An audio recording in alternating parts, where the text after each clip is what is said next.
welcome to the interdisciplinary scientific seminar at Wrocław University of Science and Technology. Today our guest is Professor Gärdenfors. I tried to say it in Swedish. Professor received his doctorate at the University of Lund in Sweden in 1974. The title of dissertation was Group Decision Theory. He held various positions at the Department of Philosophy of Lund University, where since 2016 he is a senior professor of cognitive science.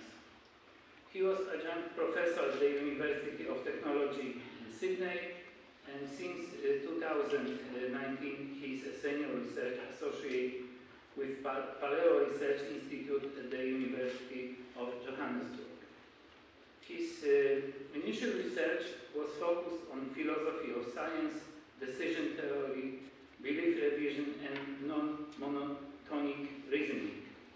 Current research is focused on concept formation, cognitive semantics, models of knowledge and information, human-robot interaction, and evolution of cognition. He published more than 400 articles in various journals and books. The journals include Science and are within philosophy, cognitive science, logic, artificial intelligence, economics, management science, linguistics, psychology, archaeology, anthropology, sociology, and biology. Very impressive. As one of Sweden's most notable scientists, he was elected a member of Royal Swedish Academy of Letters, History and Antiquities. In 2009, he became a member of Royal Swedish Academy of Sciences. He is a member of Deutsche Akademie für Naturforscher and Academia Europaea. In 2014, the professor was awarded a senior fellowship at the Zukunftskolleg at the University of Constance.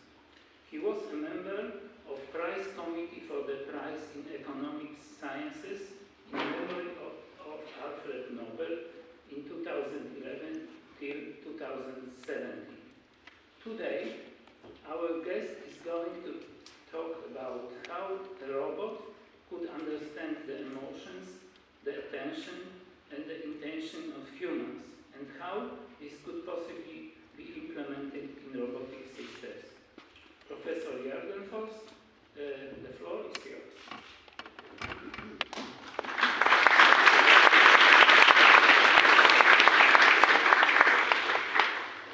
Thank you very much for this generous introduction. It's an interdisciplinary seminar, and I'm a cognitive scientist, and that's an interdisciplinary science in itself. I don't build robots myself, but I work with people who build robots. And the problem I will be talking about is related to this area of human-robot interaction. I mean, we have lots of industrial robots in various industries. They do very monotonous work, they're making cars or whatever. But I will be talking about robots that we will meet as human beings in our ordinary world. And the problem is, how should we design them to be as useful to us as possible? So we have, from media, a very typical view of robots. They look like this. You recognize them from movies. They look like humans. Some of them are evil, some of them are good. But they have heads, they have arms, they have legs. They are imitating human proportions and so on. And I don't think that's a good idea. We don't really want to have robots that look like humans. And I will try to explain why. So here are a couple of examples of robots that don't look like humans. This is Leonard. Looks more like a fox or a dog.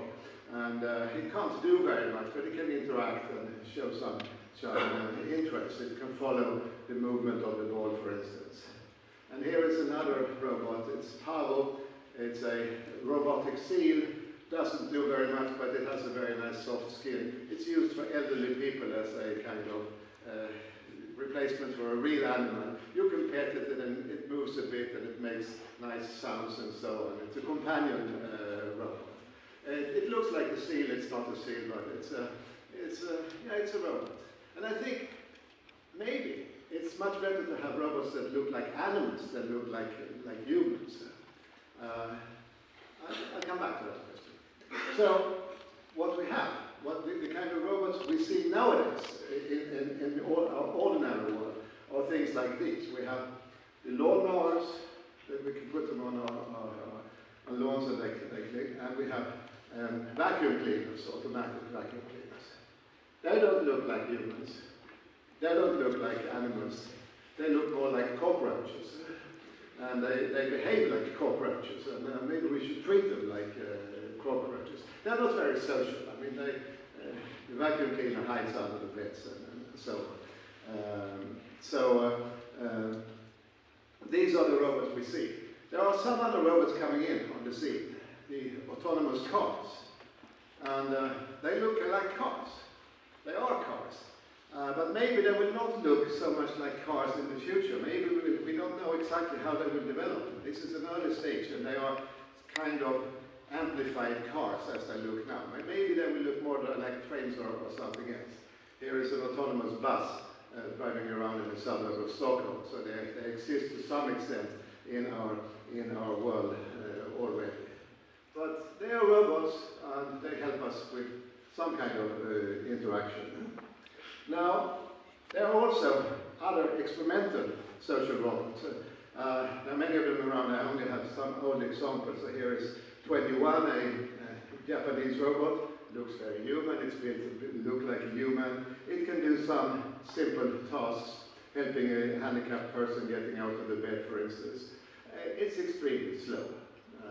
You will be very bored waiting for it.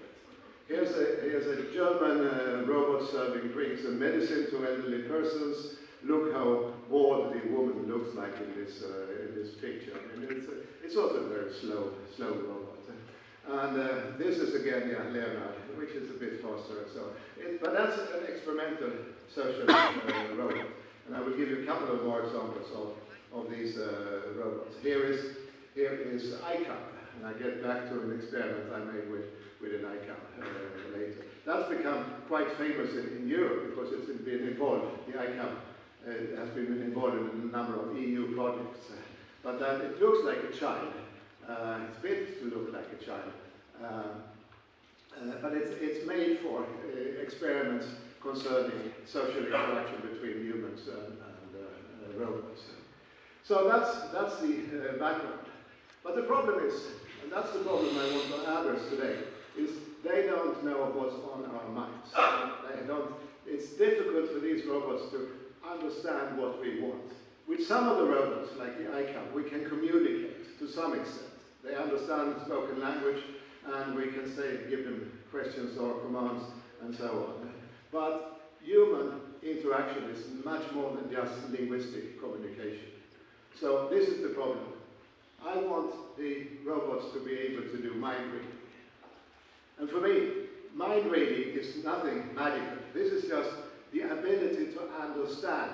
The robot should be able to understand what we feel, what we want, and what we think. This is mind reading. And we do that every day when we meet other people. We understand their emotions, maybe via their expressions, their body language, and so on. We understand to some extent what they want, and maybe we can understand what they think by interacting, mainly via language. So this is the problem. How do we, by the way, I mean, mind reading sounds a bit ambitious. Philosopher calls this theory mind, psychologists calls it intersubjectivity. I mean, this is different terms for the same phenomenon, but I picked the term mind reading here. So, this is the problem I want to talk about today. How can we make a robot that understands what we feel, what we think, and what we want? I mean, that's the problem.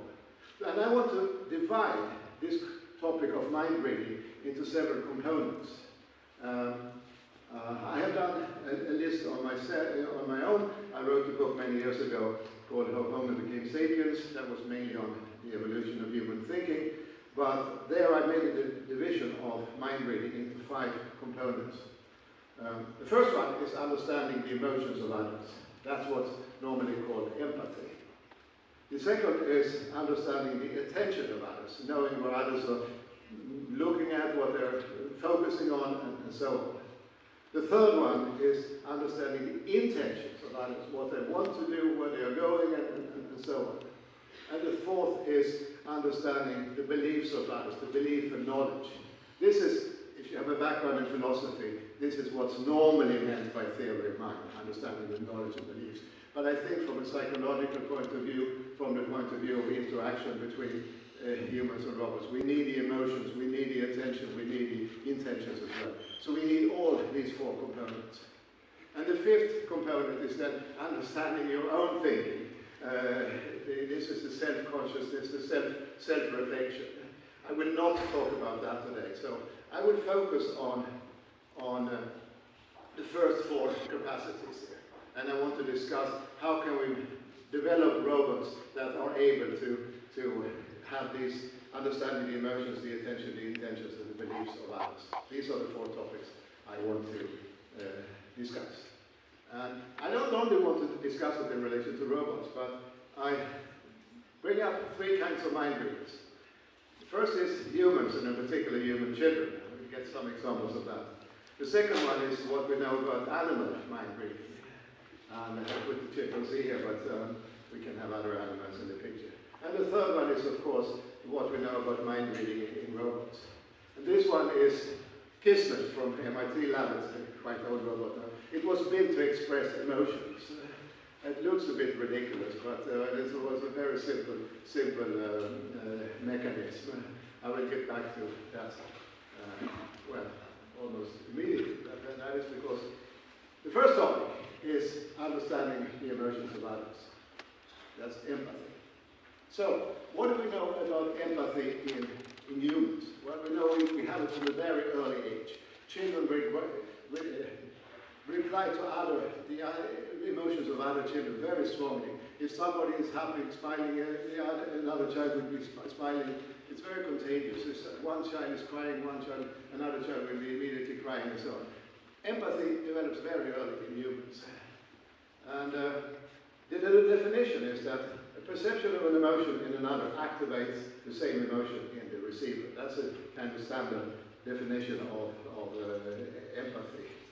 And when we get to the birds and in the animals, there is evidence of empathy in mammals and in some of the birds, mainly in the crow birds, ravens and corvids and so on. And a typical example of how we test empathy in animals is to have, say you put a rat in a box, and in the box there is a lever, and you can press the lever and you get some kind of reward, a food pellet and so on. And the rat very quickly learns to get its rewards. But then after a while, you put another rat in another box next to the first rat. And when the first rat presses the lever, the second one gets an electric shock and it reacts negatively. It's a mild electric shock, but it's something that is negative to the second rat. Then the first rat continues to press the lever to get its rewards, but it realizes that when it presses the lever, the other rat gets a shock. And it only takes a few times before it stops. It abstains from its own reward in order not to hurt the other individual. So that's a classical test of empathy in how we check empathy in other animals. And that's been shown for many mammals and many some birds. Then there is even a stronger form of empathy, and that is to show comforting behavior. Somebody has been hurt, you try to make the other individual feel better by caressing it or hugging it or whatever. And this has been found in some mammal species, like the great apes, in elephants, and in the ravens, the crow birds again. Elephants comfort each other by putting the trunk across another individual, for instance. The ravens do it by touching the beak of the other animal. That's a comforting behavior. And that's more than empathy, because you understand that the other person is in pain or has had troubles and so on, but you try to change it to make it better for the other individual. So that's a more advanced cognitive or emotive response to show comforting behavior. But we see that in a few elements. People in neurosciences are speculating that this empathy may depend on mirror neurons. I don't want to talk about neuroscience here, but this is a connection to what's happening in our brains when we show these social reactions. So the question then becomes, well, we have two questions. How can we make robots understand emotions, understand our emotions, and how can we make a robot express emotions? And there have been some attempts to show expressions of emotions in robots. I first show you a picture from Darwin, because he was the first one to study emotions in other animals. He went to London Zoo and looked at these chimpanzees, and he identified several forms of several forms of emotions in the chimpanzees. And people in robotics have been trying to imitate this. So robots don't have emotions. Even if you see movies like Wall-E and so on, where the robot is expressing emotions, they don't have emotions. If you want to discuss that, we can do that afterwards. But I'm claiming they don't have emotions. So they must be simulated. And so here is one attempt, it's quite old, but anyway, to express emotions. And maybe you can understand what emotions they are. Ray Sabers, the one upper left corner, should maybe be surprised. I don't know. As you see, this is very clumsy. It's not easy to have robots. And the problem is that we have 42 muscles in our faces, and we are very sensitive to how we tune our muscles in different emotions, when we show happiness or sadness or disgust or surprise or anger and so on. We have basic emotions. Our face is very delicately made to express emotions. And it's difficult to build a robot with 42 face muscles and that can mimic the human capacities. So it's difficult. So maybe this is not the right way to go, to use faces to express emotions. Maybe a better way is to use body motions. Actually, we read the emotions of other persons quite a lot, not only via their faces, but via their body motions. If I'm sad like this, I'm sad, and if I stand like this, I'm more happy. We have very simple and suggestive cues in our body motions to express. So maybe body posture is better for robots than face expressions. Another attempt is, of course, to use voice quality. We can hear when you're talking to somebody on the phone whether the person is happy or sad or angry. The voice changes its quality. And maybe that's another way to go to understand robots. Face expressions is probably not the best way to go when it comes to having robots expressing emotions. And of course, the robot can say, I'm angry, I'm happy, I'm surprised. That's another way of doing it. Here is a picture of Epi. That's a robot that's built in my group at Lund University Cognitive Science. It's constructed mainly by Christian Barkeles and Birger Johansson.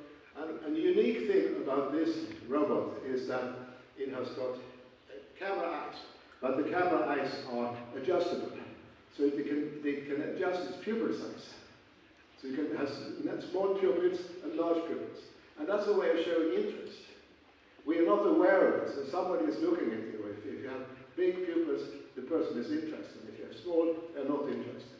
And we've tested this, or the people in the lab have tested it, and people really react without knowing it to the size of the pupils of Epi. So that's another way of controlling, expressing emotions.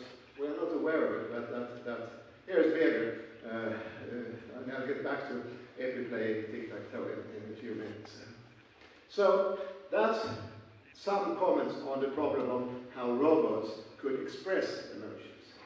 Now we turn to the converse problem, how robots can understand human emotions. And we have quite good programs nowadays for recognizing faces and for classifying facial expressions. So we can understand, I mean, it's possible to understand human emotive expressions. And one of the main persons in this area is Rosalind Picard. She wrote a book a decade ago about effective computing that started somehow this field of how we express and understand emotions using computers. And she uses things like how we sit on the chair when we interact with the computer. You can use other sensors as well. I mean, if you're sitting in front of a computer, you can measure heart rate or blood pressure or galvanic skin response and so on. And to understand the emotions of the user of the computer.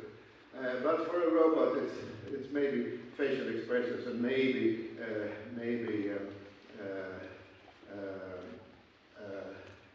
the body language of the human being that is useful for a robot. Now, I'm talking about robots, and I will say a little bit about AI, and this is one point. But I want to make it clear that I'm distinguishing AI from robotics. AI normally lives on a computer screen, and it produces text or pictures. AI systems don't react in the world. I define robotics as systems that act in the world, do things in the world. The car drives around a lawn or cuts the grass, a vacuum cleaner cleans the house and so on. They're doing things in the world. Most AI systems don't do things in the world. So I make a fairly sharp distinction between AI systems and robotics. And of course we can discuss the question of how we combine them, but in most debates people are confusing AI and robotics. I think that it's very important to make a distinction. But I still want to say a few things about ChatGPT. It's very good at conversing about emotions. I mean, we even get the feeling that they understand and that the system can have emotions and so on. And one experiment that was made with ChatGPT was done on a platform called Coco, and that's a platform that is used for psychological counseling. So at one end you have a user who has some kind of problem, at the other end you have volunteers, anonymous volunteers, who sit chatting with the users. And this platform is called Coco, and the founder of Coco made an experiment on this. He sometimes let the volunteer be replaced by ChatGPT. So the volunteer put in the question or the comment from the user, and then ChatGPT made an answer, and you sent that back to the user instead of the answer from the volunteer. And the result was that the users experienced the answers from ChatGPT as better than the one who came from real humans, from the real volunteers. And the answers came faster. Now, the problem was that this experiment was done without the users knowing that they were taking part in an experiment. So it was tested on 4,000 people, and this was the result. And when the users got to know that they had been taking part in an experiment without knowing it, they became frustrated. I mean, within science, you couldn't do an experiment like this. But this is a private company. Coco is a private company. They can do what they want. They don't need to have ethical permission for this kind of experiment. But still, it was criticized as being unethical experiment. But still, this shows that ChatGPT fools us in terms of rather intimate conversations involving emotions and so on. So that's my comment on the problems of showing and understanding emotions in relation to human-robot interactions. Now I get to the second topic, attention. So, a typical example of understanding human attention is, I say to the robot, give me the cup. And there may be several cups on the table. So then the robot must somehow decide which cup am I needing. Which cup do I want, if there are seven? And then there are two main methods of doing it. If I'm looking at a particular cup, or if I'm pointing at the cup, then you can, I mean, the language doesn't give you the clue, nothing, give me the cup. I can say the red cup or the cup to the left, and then I give you a clue. And the second is, of course, if you understand me, if you know that I haven't had coffee this day, and then there is one cup on the table that contains coffee, then you understand I want the coffee cup and not the one containing pencils or whatever. So if you know something about my interest, you can use the knowledge of my situation as a way of disambiguating which cup you really want. So let me get back to EPI. So we have some experiments in social interaction here. Samantha is a PhD student who is working with EPI, who's playing tic-tac-toe. And here is me playing tic-tac-toe with EPI. But what happens is that Samantha puts children in front of and the EPI is doing different things. Sometimes EPI is looking at the child while playing, sometimes EPI is looking away, sometimes EPI does comments or reactions, different kinds of reactions. Sometimes, I mean, I've forgotten what her variables are, but she investigates how the children react to how EPI functions in this game playing situation. So let's see if I can get this running here. No, sorry. It should be, sorry. I should get the movie going here. Let's see if I can do it. Sorry. The movie's not running. Anyway, EPI does a move. It takes the ball. Yes, maybe. There we go. Yes. And he places it at a stupid place. EPI could have won by putting it in the corner. But playing the game is not the point. The point is how the child interacts with the robot in doing this, playing this game. And so we are varying the interaction variables, and particularly the the attention of the robot. Whether the robot is looking at the child or not looking at the child, and seeing what effects that has on how the child reacts to the robot. That's one of the main questions here. So, gaze following, that's a problem here. That's the problem I want to address here. So, how do we follow gazes? Well, we know quite a lot about how children learn to follow gazes, and they learn that at quite an early age. So, you put the child in front of its mother, and the mother looks to the left or to the right, and to the right or to the left, and you see whether the child turns its head. And at 6 months of age, they can do that. Then, when they get a little bit older, if you put the mother in front, if she just moves her eyes, looking at different things in the environment, the child can follow it when it's 12 months of age. So that's more difficult, just moving the eyes. And then, when they're 18 months old, the mother looks at something behind the child. And then the child turns around to look at what the mother is looking at. And that's more difficult because then the child has to know that the mother can look at things that the child doesn't see. And that's cognitively more difficult. But at 18 months of age, they can do it. And as humans, we are quite good at following the gaze of other persons. We don't notice how good we are, but we are good at it. And here is a reason why. I mean, I put up these eyes of chimpanzees and humans, comparing. And there are two main differences here. One is the shape of the eye. We have more almond-shaped eyes. They are longer than the chimpanzees. They are rounder.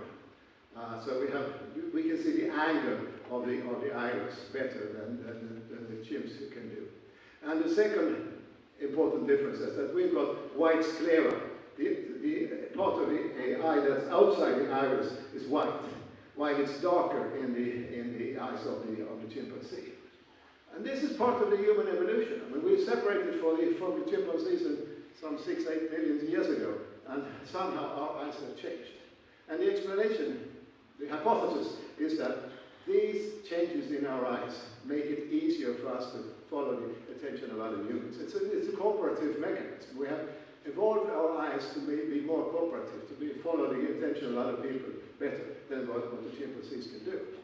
So we have these anatomical effects.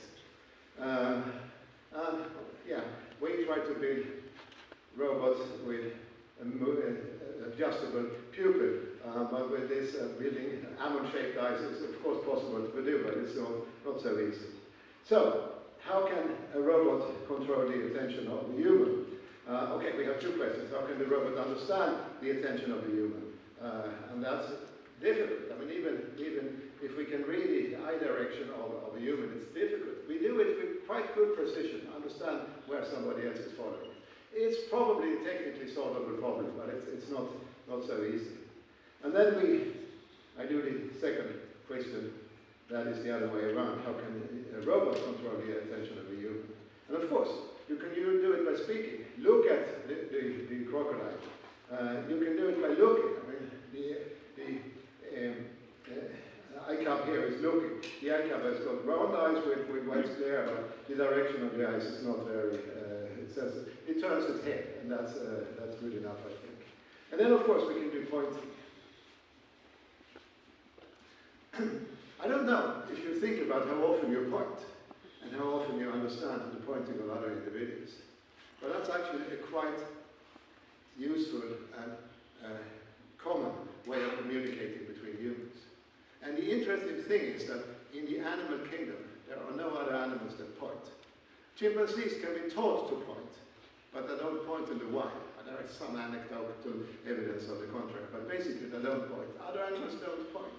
We point a lot. Small children point at a very early age. So, how does pointing work? Well, it's actually not so easy. So, there is an ambiguity. So, if I point to there, I mean, I don't see any good point. But anyway, you don't know exactly where I'm pointing. Because there are two ways of understanding my point. One is to follow my eye, finger line, and then you end up, in this case, with the middle point on the screen there. And the other one is to follow the direction of the arm. And that gives you a different point. So when you're looking at my pointing, you normally follow my direction of my arm. And most of the time it gives you the right thing. But sometimes there is an ambiguity, and then you misunderstand my pointing. Because I'm pointing with the aid of the tip of my finger. You see the ambiguity? There is an ambiguity. So I was taking part in an experiment in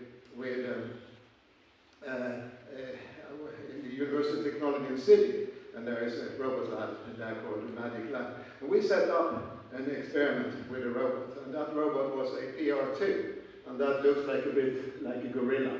It has an arm that is not very straight, and yeah, it's not. It can point. So actually, there are three ways the PR2 can point. With its fingertip, then you end up with the first closest balls there, and then via the direction of the arm, which is quite different in the robot, and then you can also follow the direction of the head. We know from animal studies that animals are more following the direction of the head than the eyes when they are understanding where somebody is looking.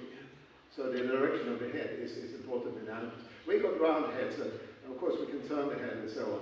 But small children follow the direction of the head. So that's a third variable to throw in here.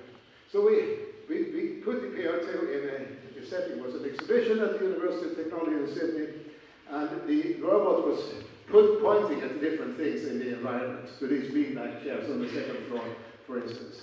And then we asked people, ordinary people walking past in the exhibition, where is the robot pointing? And we collected data from that and analyzed it. So what do you think is the answer? Which of the three models was people looking at? And to our big surprise, it was the direction of the head. Not the direction of the arm, not the eye or fingertip direction. So they interpreted the PR2 as more animal thing. So it was the direction of the head that was more determining how we understood the pointing of the robot. That was a bit of a surprise to us. But I hope you see the problem. It's not obvious how we understand robot pointing. We need to make experiments to understand that. And it's not obvious how we understand human pointing, by the way, anyway. So that's an experiment to see how we can interact with robots, what we should look for. We should not have robots with flat heads, because then the pointing will be different and so on. That's a small point, but anyway.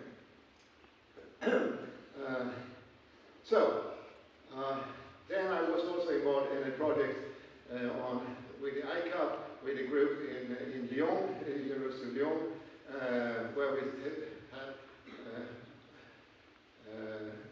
used language to interact with the ICAP here. So we can use language to direct the attention of persons.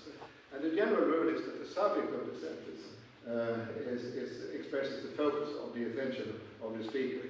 So if I'm saying Oscar hit Victoria, then it's Oscar that is in the focus. When I say Victoria was hit by Oscar, then Victoria is in the focus of attention here. Or in this case, Peter admires the ICAP versus the ICAP who is admired by Peter. But we can also direct the attention by use of choice of verbs. And I've been working in the area of semantics, and in verbs there are two kinds of verbs. One is how you do something. These are called manner verbs. And the other type of verbs are the result verbs that tell you what has happened as a result of an action. So manner verbs are typical like push or walk or hit. They express actions, while result verbs, move, fall, reach or heat or whatever, express results. So we did an experiment with an ICAP, and I'll play you a movie now. You will not hear the sound very well because I haven't connected it, but you will see there is a subtitle, so you can read anyway. So what's done here is that Anne-Laure Méliès, who was the French PhD student doing this work, she's speaking in English with a French accent, and she gives commands. I mean, this is verbal commands, and the ICAP actually processes the auditory input, parses the sentence, and gets the instruction. And then you see the questions here. I will try to explain it while it's running here. So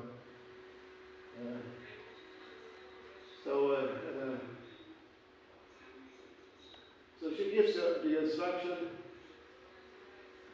She gives the instruction in the opposite order. The second instruction first, then the first. But the ICAP organizes it the right way. You'll see here now. Point Q, push proper right. Reorders the instruction here to order. And then it does the pointing is very clumsy, pushing is very clumsy. Very often when we did this experiment, we pushed the objects off the table. But in this case, it happens to push the proper right. Now comes the interesting part. She's asking questions about here. So maybe I'll pause the video. Okay. What did you do? So this is the question of the result. Pointing is the result here. What happened? The crocodile moved to the right. That's also a result here. The crocodile moved. How did it happen? That's a question of the manner. And then he answers with push. So these differences between what did you do is, what happened is a result question. And the robot should put in a result verb. And how did it happen is a question for the manner. How did you do it? It's a manner verb. And we show that the robot could choose the right kinds of verbs in answering the questions here. So that was not a very complicated experiment, but still, how you control the kind of answer that the robot is doing here. To some extent related to attention. And capacity that is common to human interaction is what's called joint attention. Animals can follow the gaze of other animals. We have attention following. But joint attention means that I'm looking at something, I see it, I see that you see what I'm looking at, and you see that I'm seeing that you look at. We have this kind of triangulation. So I say that you look at the same thing as I do, you say that I look at the same thing as you do.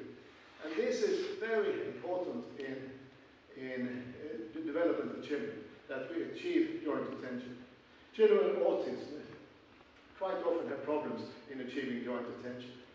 That's a very important competence when you're learning language, because if you're talking about things in the environment, it's important that you have joint attention.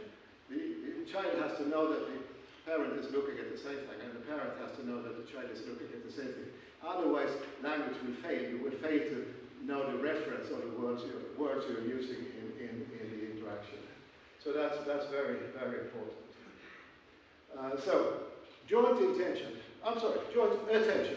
is more difficult to achieve. And I don't know really if there are any experiments with robotics. But I think that in order to have a robotic system that can, for instance, learn language or achieve good cooperation, we need to have robots that can achieve joint attention. So that's more difficult than just following the gaze of others. You need to achieve joint attention. That's the second part, attention. Now we get to the third one, intention. So, how do I understand the intention of others? Well, of course, if I tell you I want some coffee, you know what my desire is. But sometimes, I mean, language is very useful here, but sometimes it's not sufficient. And when we are interacting, we don't always use, I'm not always telling you what I want. I mean, you very often can read from my interaction. And if we're cooperating, I mean, we need to understand the interaction. If I'm carrying a table up the stairs together with you, I don't want to tell you all the time, turn to the left, turn to the right, lift a little bit higher, and so on. I want you to understand my intention. I want us to cooperate without too much spoken interaction. There are many situations of human interaction where we can understand the intentions of others. We can cooperate quite well without linguistic communication. So how could we get the robot to do that? Well, it's difficult, and I think this is still a very difficult problem. And by the way, before we can understand the intentions, we have to understand the actions of others. And this is something that has not been studied very much in robotics interaction. How can we see what another person is doing? What kind of actions are you doing?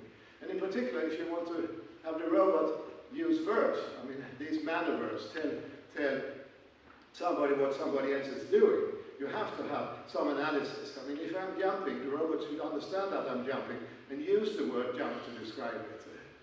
And for some reason, actions have not been studied very much in robotics. So in this EU project I did with the group in Lyon, I had a PhD student, her name is Sarah Gary, who did experiments. This was in Lund. We filmed people in real time with the Kinect camera. And we took the Kinect movie and put it into a neural network. And the neural network was trained to classify different kinds of actions. So typically, we filmed people doing some dozen different kinds of, and we focused on hand actions. So you could draw a cross, you could do a tennis swing, you could wave, you could throw things, and so on. We had a dozen different hand actions. And we had people do that using the Kinect camera. The Kinect moves were fed into a neural network, and the neural network was trained to classify these actions. So I will show you a movie from her work, and I'll try to explain what's going on here. So what you see here, down here is the Kinect. That's the Kinect moving, and this is in slow motion. So it's doing now, up here is the correct answer. It's the front wave movement. You're doing like this. And here is the classification activities of 10 different actions. I think we have 10 different actions here. And up here is the linguistic description. And the system is guessing. So it's guessing front wave here, and then sometimes it guesses wrong. And now it's doing a tennis swing, and it's guessing tennis swing, but then it guesses front wave, and so on. And it's only when you get to the end of the action that you get the tennis swing result. This is done in real time. So the system is not trained on any fixed movies. It's done in real time. So this was the first system ever that did action classification in real time. but it was trained on a limited number of actions. So you see, it's a neural network. And it learned quite well to classify these 10 actions. I mean, this is a PhD work, you can't get into a real-life situation, but anyway, we did real-time classification of some hand actions. And hopefully this kind of method can be extended to other types of actions and used in cooperation things. That's just an example of the problem of understanding the actions of others. Then to get to the intentions, you need to understand more.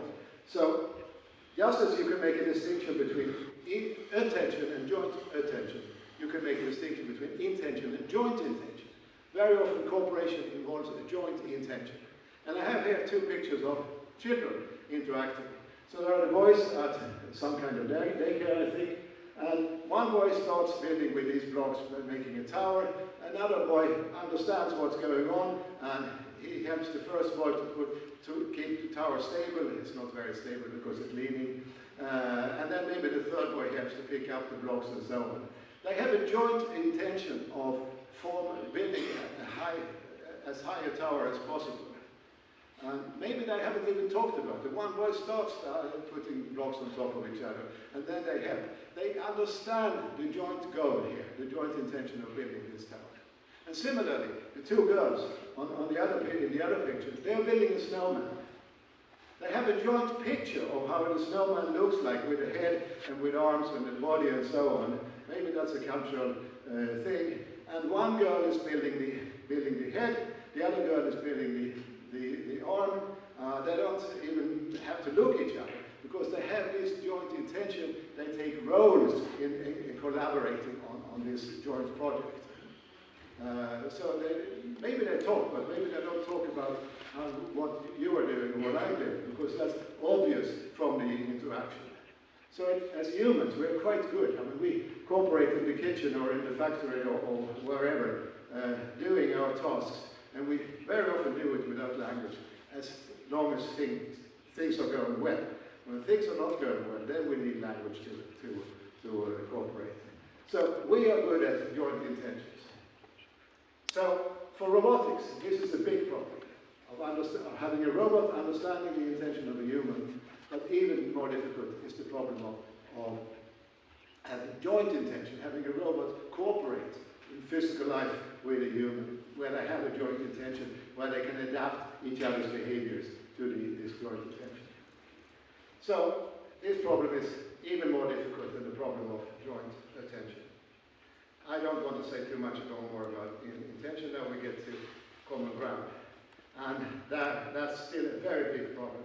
So, I'm sorry, this picture is not the right one. I need to take it away. Okay, sorry. Humans can share knowledge. The participants in the conversation work together, going to the background of sharing information. I mean, we have a common ground, as people in linguistics say. We talk about what we know, what we've talked about earlier, and so on. And we accumulate information, we add on to the information. We build up a richer and richer common ground in the dialogue. This is a very difficult problem. Actually, ChatGPT can do it to some extent, but after a while, it loses track of the previous dialogue. It's not very good. So, the question is how a robot and a human can create a common ground. Still a difficult problem.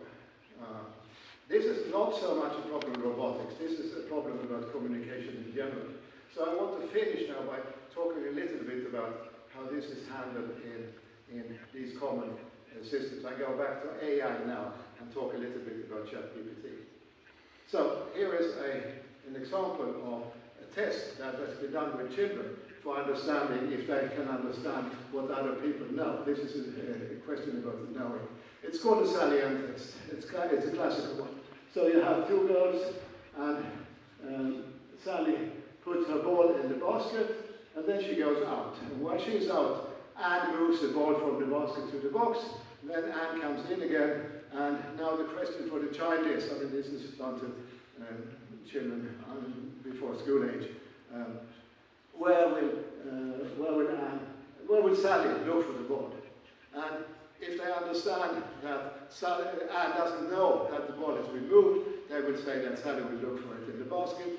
And if they know that, if they don't, I'm sorry, well, you get the point now. She will look, if they don't understand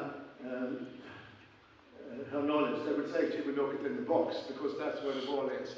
And if they understand that she doesn't know, then they would say she would look for it in the basket. So it's a question of understanding what other persons know. And this experiment was done some years ago, and 5-year-olds handled a test, 3-year-olds typically don't. It was done to test as a test for children with autism. And children with autism have problems here. Children with Down syndrome do well. Chimpanzees, one chimpanzee has passed the Sally test, but in general they are very difficult. There was a researcher, Kuczynski, who tested ChatGPT on Sally tests. And there are plenty of Sally tests around. There are many variations of this. And ChatGPT handled less than 50% of the experiments. While ChatGPT-4 did 90% of the Sally tests. It was quite good. So the understanding was that, okay, ChatGPT-4 understands how to reason about other person's minds. But this was a kind of, well, it was overstated. And I got in contact with a Danish researcher, Thomas Bolander, who made a very simple test of this. So he wrote a version. I hope you can read it. I can read it out to you. So Thomas is putting in, Sally Ann is playing with marbles. Sally puts the marble in her basket, then she goes out. While she's outside, Anne drinks a Coke. That's a new thing. And then Sally comes back, and then Anne puts the marble and puts it in the box. And now the question is, where would Sally look for the marble? So GPT-4 answers she would look for the marble in the basket, which is the wrong answer in this situation. And then Thomas asks, why? Because that's where she left it when she went outside. She's not aware that Anne moved it back. But Sally became back before Anne moved it. The text says that Sally moved, came back. Anne moved the marble from the basket to the box. Sally didn't see this. So she would look in the basket. So you see that ChatGPT, the reason ChatGPT answers as it does here, answers in the wrong way, is that in the majority of the cases, ChatGPT looks at all the Sally Ann cases that you can find on the internet, and in all of these cases, she will look in the basket. So that's a statistically typical answer. It's not correct, but statistics tell you that she will look in the answer. And then Thomas tells the ChatGPT that this is the wrong answer. And then ChatGPT has to invent a reason for why not. And that is that she didn't see that it was moved. And that's, of course, false. So you see, you can understand the underlying mechanism of how GPT-4 is reasoning. It goes by statistics, not by understanding the minds of others. So I think this is a very good test of the situation. Now, okay, this is just a case of testing the theory of mind of GPT-4. So, to sum up, what we need a mind-reading robot to do is to have joint attention techniques. That's a difficult problem. I think it can be solved if we are good at reading the eyes of humans and so on. Reading intentions, much more difficult to implement computationally. And joint intention really is still a problem because you have to adapt your behavior to the behavior of others. And then an even more difficult problem where I don't think we have any really good ways. By now, maybe these large language models will help us here. And the final problem, which I haven't talked about at all, which is not my area, is the model morality in the systems. But that's a totally different topic, so I end by here. And I hope you've got some ideas of the problems that meet you if you want to have robots socializing in a human way with us. Thank you very much.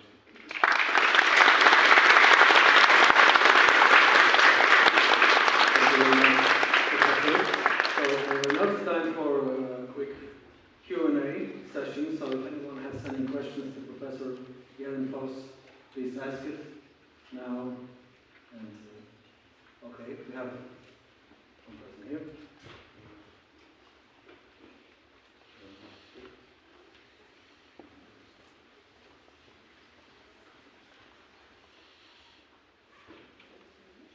Who is first? Okay, you first. Hi, I have a question about the context of communication. So I believe that this, what you presented, the context of communication, of human-robot communication, this refers to very basic emotions, basic interaction. But as you know, people cannot understand each other very well. So, typical example, we know lots of jokes about male and female communication, which always fail. So the communication is content dependent, culture dependent. What about more complex system of communication? And the second question, what about the social, for me social context relates to the fact that human is usually a member of the group or larger society. So the communication is related to such factors like social structure and the experience, the beliefs and experience you were talking in the last part of the lecture is something like the beliefs which is constituted by this experience in the group. So what about these two aspects? Thank you. You're asking questions that go beyond what I was talking about when I talked about this common ground. I mean, this when we are understanding what others' beliefs and know and so on.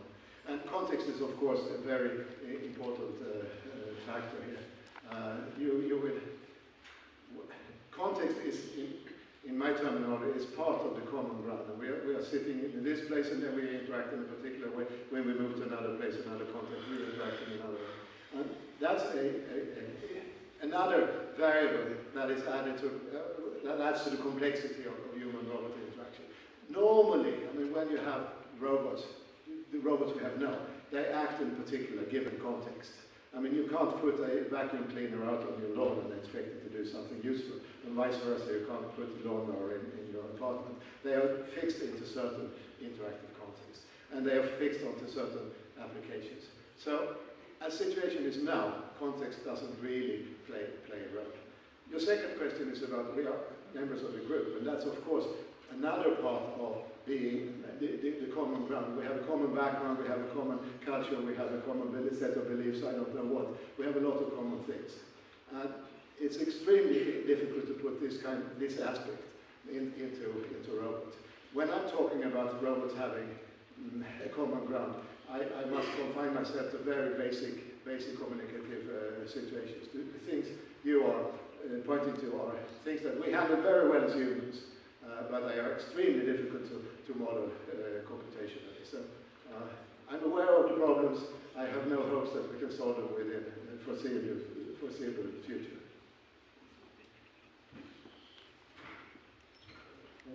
Thank you very much for the great talk. I also represent the group that works on effective computing and admissions as the name of the group at this university. And I have lots of questions, by the way, but I will only ask two of them. One is about, you mentioned about this right now, about something which could be named as a personalization of robots, meaning that we are trying to build some machines that are common sense, yeah? They are general, but each individual, I'm talking about us as humans, are different, meaning that also machines could be different, So the first question is, what kind of man should represent a particular robot, which we have the entire variability of us, It is just an average of us, it is just a sample, it is a robot that is, adjusted to me personally, or I don't know, to my culture, or whatever. That's the first question. And another, also from the tough question, is about the human relationships. We have touched this issue here, maybe, but I think my concern for the long term, it is that if you get into relationship with the robots, if the robots would have all these capabilities you mentioned here, you would get into closer and closer and even more intimate relationship with the machines, And don't you think that it would also impact on our human relationships, that meaning that maybe would be not interested with the relationship with the other humans rather than with robots. They would be better friends than those we have right now, maybe, or even lovers. Okay, thank you. Thank you. Common sense is a very good problem here. As I said, you must distinguish between AI and robotics. And robots must be able to act in the world. And we act very naturally. We know when things are heavy, we move, when there are obstacles and so on. You can teach robots to avoid obstacles, but there are a lot of common sense things it's very difficult to teach. I'm reminded of the first version of ChatGPT that was asked about whether a cat could control a space rocket. And the chat system answered some very stupid questions, because it couldn't understand that the paws of the cat wasn't sufficient to control the space rocket. It had no idea. Well, a child would understand that a cat couldn't run a space rocket. So putting this kind of physical common sense into a robot is very difficult. We do it by growing up, falling on the floor, building boxes on top of each other, eating, playing with other kids and so on. We learn a lot about the physical properties of the world by interacting in the world. Having a robot learning this kind of common sense is a very difficult problem. You have to teach it in a particular area. Most of the robots we have, almost all, act in a very narrow environment where you can do a lot of things. These welding robots that build cars, if they drop a thing on the floor, they can't pick it up, because they don't have this capacity. The second question is about our relation to robots. Yeah, I don't know. We are very good at anthropomorphizing. We are good at putting human properties into the robots. We treat them as being more human than they already are. And there are problems with this. There are things we need to take care of. I have no particular solution to it. So this is the question I have to think more about. This is not an area I haven't done any real work in. So I'm aware of the question, but I don't think I have a good answer to it. Thank you. Yes, I have a question relating to the problem of understanding where a robot is pointing and how we interpret it. Well, when the experiment, the one you talked about, was conducted, the robot that was doing the pointing wasn't very human-like. It was more of a simplistic model that had a square head and it didn't really resemble a human. And now we, because of that, we interpreted it as a more animal level interaction, and we understood it as like pointing with its head the way the animal would. But now my question is, if we use a more humanoid-like robot, the one that actually resembles a human, has some, face, facial expressions, hair, whatever, then would we, as humans, automatically interpret it as more human-like? And then, if this kind of robot would be doing the pointing, would we, as people, random people, being used as subjects, would we interpret its actions as more human? So my question is, were these kinds of experiments conducted and compared? Actually, we did a second experiment with a pepper robot, and the pepper robot has a round head, and it can point. It's not very good at pointing. We had it pointed at the big screen, and people had to ask, look where it was pointing. We didn't get any very good results, and there were technical problems, so we never published the results of this because it was difficult simply. But your question points to this question of what should a robot look like? And I said it should maybe look like a human. Pepper looks more human than the PR2 I showed here. So we would maybe tend to treat Pepper more human-like here. But I think that in order to avoid anthropomorphizing, then we should have robots that don't look like humans. We should look like animals, and maybe rather primitive animals. It's better to have robots that look like cockroaches than like dogs, because then we would treat them less human-like, so to speak. I don't know. We have to invent good models for how robots should look like, so we get the right form of protection of our emotions and interests and so on into the systems. Cockroaches would be much better models for interacting, I think, than dog-like looking.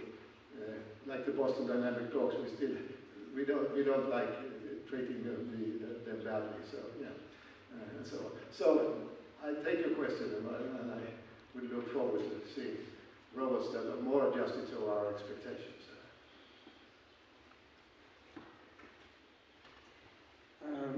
I have a small question. In your opinion, how far are the robots from understanding the irony? Very good question. I tried ChatGPT-3 on the following question. If I'm saying that I'm talking ironically, if I'm saying that ChatGPT is bad at talking, is good at understanding irony, am I ironical?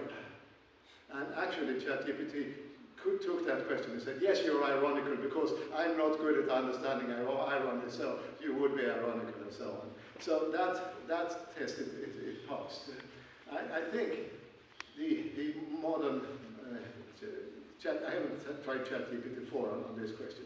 I think they're quite good at understanding irony. But then, these are text interactions.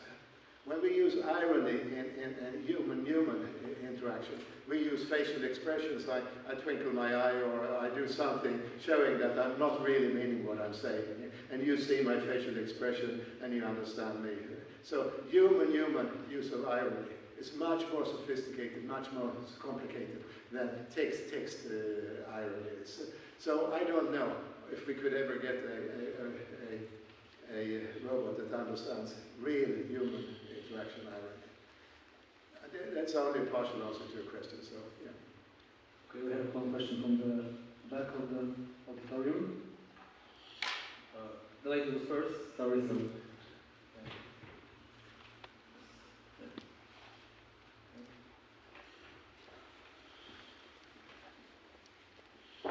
Thank you very much. It's a privilege that our university hosts you. So I have questions related to the joint connections issue. So if we talk about like leading the contest and focus on human-robot interaction, is it like further in development that it will create a bubble for the robot? And does it cause the issue about the stacking development to make it more general, understanding by robots what's going on? Or it is actually something what we actually want to do because it's some kind of self-security for the humanity, right? So I would like to have this.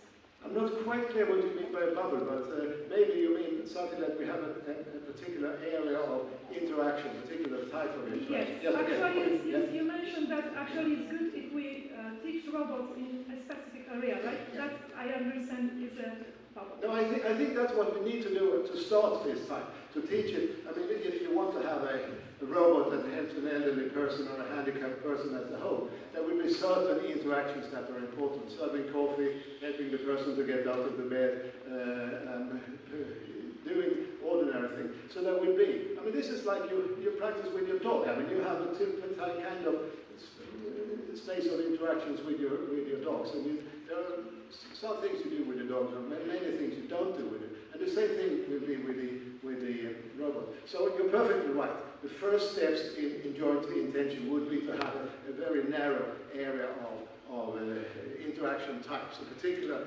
narrow area of goals. That's what we could hope to solve the problem. And then to broaden it to more general areas is a much larger problem. So I agree with you. We should start with a fairly fixed area of interaction types. Okay, thank you very much. Maybe last 2-3 questions. We have a person here in the fourth row. I have a question that is related to implementation of the ideas you presented.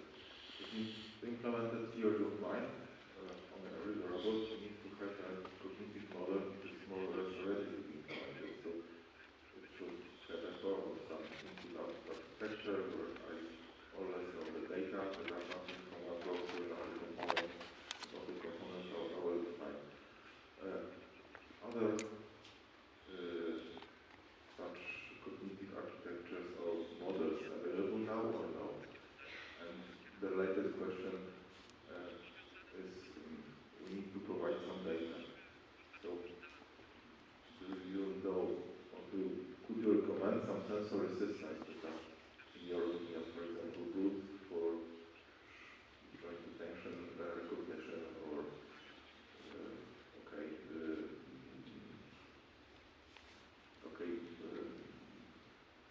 sensory system for close mind. I'm not sure I agree with you that we have models that are good enough to implement theory of mind. As I said, I divided theory of mind into several components, and that was the main point of my talk, to tell you that there are many different problems that have to be solved. I talked a little bit about implementing emotions and saying that this is difficult, but it's probably doable. We can teach a robot to understand facial expressions. We need to practice more on body language because we have humans express a lot of emotions via the body language. I don't think there is too much done on interpreting the emotions of body language, so that would be another addition. Reading attention is more difficult, I think, because the technical problem of following the human eye is not easily solvable.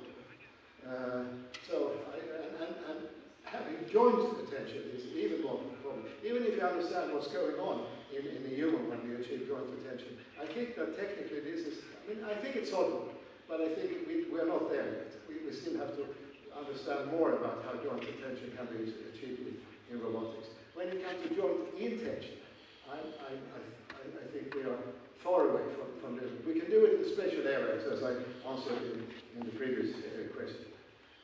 But understanding actions is still a fairly open area in robotics. And understanding intentions is even more difficult. And then finally, this problem of understanding what others believe and know and so on, and building up a common ground. There are so many variables in this area that I don't think there are any computational models that can handle that. Maybe in limited situations when you have chatbots answering questions about products on the internet or so on, we could do it, but for me that's still a very open area. So I try to show you that there are different levels of complexity in solving these different types of human-robot interaction. That was one of the main goals of my talk. Thank you. I have another question with a small comment. So I see what you presented us as an effort to make better communication of robots and humans. So this is the paradox that this communication will be more human-like. And I think that inevitably it will be, the end of this will be that we will treat robots like humans. Anthropomorphization is of course something we cannot do. So why do you think can you explain more, because you didn't really explain this, why you think robots shouldn't look like humans, because people have this tendency to anthropomorphize everything, animals and even objects. So there is a paradox. The better robots will be, you will reach this point where people will be treating robots like humans. And I don't see there is something bad in this, because it's like a product. You have different robots, different products. Maybe some people need robots instead of humans. Yeah. No, and we should provide them this product if they need it. Yeah. Provide any robots that can need it. I mean, it's not so easy to provide the robots that do these things. I mean, I talked about these common ground problems just to show you what kind of problems you have to face when you want to communicate with a robot. And maybe we can solve them in limited areas. My main reason, I mean, you're perfectly right, my main reason for not wanting human-like robots is that we have this tendency to anthropomorphize. But maybe you're pointing at some other solution here, that as long as we have robots that are very bad at communicating, they should look at cockroaches. When they become a little bit more advanced, they should look like frogs. And when they become even better, they should look like dogs. And maybe when we get them very good at communicating, they should look like small children. I don't know. We have to find an equilibrium between our expectations about what they can do and what they can actually do. What that equilibrium is, I don't know. Thank you, Professor, once again for this meaningful lecture. Thank you for answering all the questions. And so this was our last interdisciplinary seminar in this year. The next one will be in January 16.